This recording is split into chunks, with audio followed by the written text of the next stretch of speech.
Vi er i gang med en Two-World unbox video, og vi skal i dag kigge på en værestation fra Ventus, model W636.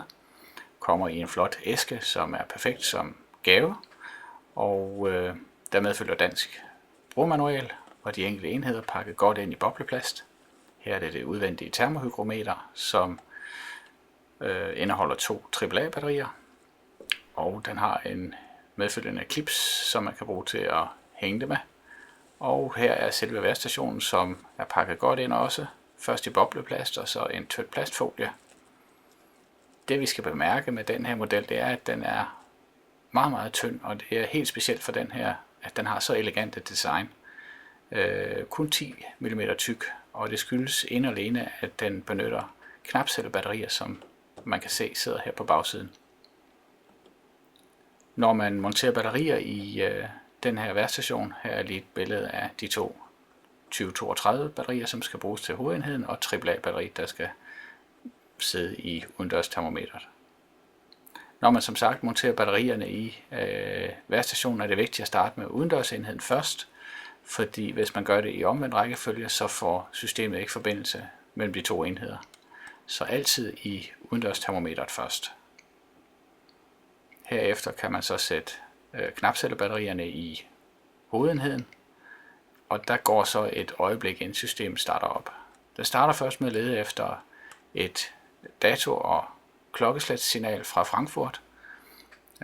Som man kan se her, så har værestationen nogle små ben, så den blandt andet kan stå på bord eller skab eller hylde, lige så vel som den kan hænge på væggen.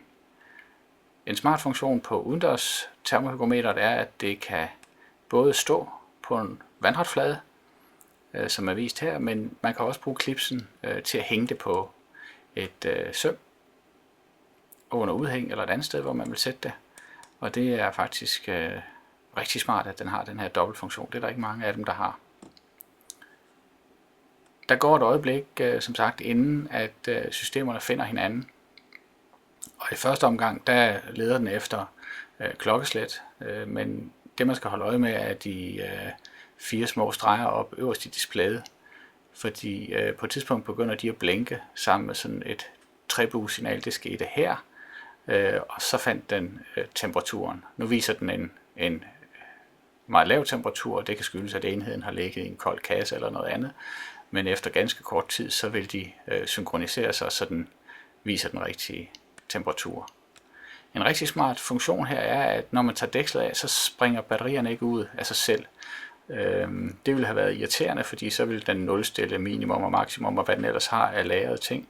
Så for at få batterierne ud, skal man bruge et lille clips, og det vil sige, at man får ikke batterierne ud, med mindre at det er tilsigtet.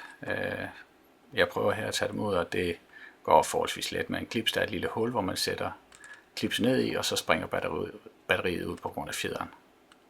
En rigtig smart funktion. Men en elegant løsning for Ventus, og man kan sige omkostningsmæssigt lidt tung på de flade batterier, men til gengæld får man altså også et helt unikt design, der udmærker sig ved at være utrolig tyndt og elegant. Så en lækker værestation for Ventus, det må vi sige.